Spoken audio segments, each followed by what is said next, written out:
All right, today we are going to crack the code on something you've probably read 1,000 times, but maybe never really thought about.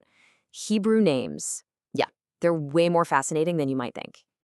Think about it. For most of us today, a name is, well, it's just a label, right? It's how we tell people apart. But what if a name could be so much more than that?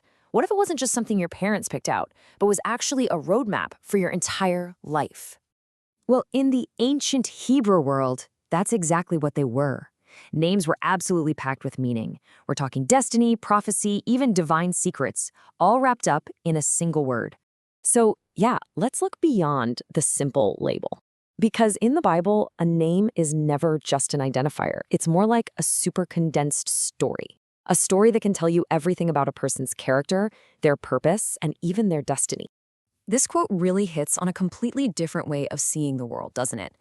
A name wasn't just describing someone, it was believed to be prescribing their future. It was thought to actually shape who you were and what you were meant to do. And that idea right there, that's the foundation for everything we're going to get into. Okay, and this brings us to a really fascinating idea. Your name is your destiny. But get this, these names weren't always set in stone. They could actually change and evolve as a person's spiritual journey unfolded. Let's look at a couple of the most famous examples you've definitely heard of. So first up, we've got Abram. His name means exalted father. Pretty good name, right? But then God comes along with a new mission, and boom, a new name, Abraham, which means father of many nations.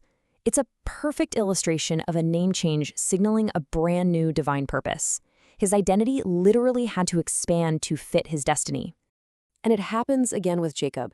His name means supplanter, which, if you know his story, totally fits his early life. But then he has that incredible life-altering encounter, and he's renamed Israel, he who struggles with God.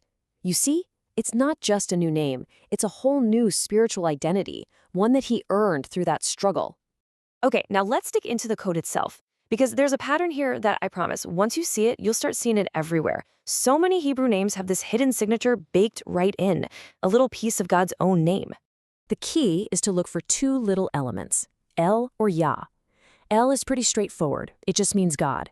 And Yah is a shortened version of Yahweh, which means the Lord. These are the basic building blocks of what we're calling the God code. Let me show you how it works. Let's take Daniel. You've got Dan, which means judge, and El, which means God. Put them together, what do you get? God is my judge. Simple. Or Gabriel, you've got strength plus God, and that equals God is my strength. And then you have Elijah, who's got both. My God, that's the Eli, is Yahweh, that's the Jah. So you see, these aren't just names, they're basically mini prayers, little declarations of faith. But hold on, because it goes even deeper than that. Beyond just the literal meaning of the words, there's a whole other mystical layer to these names. We're talking about a hidden numerical and spiritual code. So this system is called Gematria. It's this ancient Hebrew practice where every single letter of the alphabet also has a number assigned to it. And the idea is if you add up the numerical values of the letters in a name, you can unlock these hidden connections and find whole new layers of meaning. Let me give you a really simple, classic example. King David's name. In Hebrew, that's Dalet, Vav, Dalet. Okay, so the numbers for those letters are 4, 6, and 4. You add that up and you get 14. And that number, 14, becomes this kind of signature for David and his entire family line all through the scriptures. And if we take this mystical idea just one step further, we get to the 72 names of God. Now, hold on. These aren't names like Abraham or David. Instead, they're these really powerful three-letter combinations, like a divine code that's pulled from a very specific passage in the book of Exodus. And each one is thought to be its own unique channel of divine energy. And these aren't just for, academic study. They're meant to be used as practical spiritual tools. In these mystical traditions, you would actually pick a name based on what you need, say healing or maybe courage. Then you'd visualize the Hebrew letters and meditate on them to try and connect with that specific divine energy. So what's the point? Why does any of this ancient history matter for us today? Well, because once you understand this code, it fundamentally changes how you read the Bible.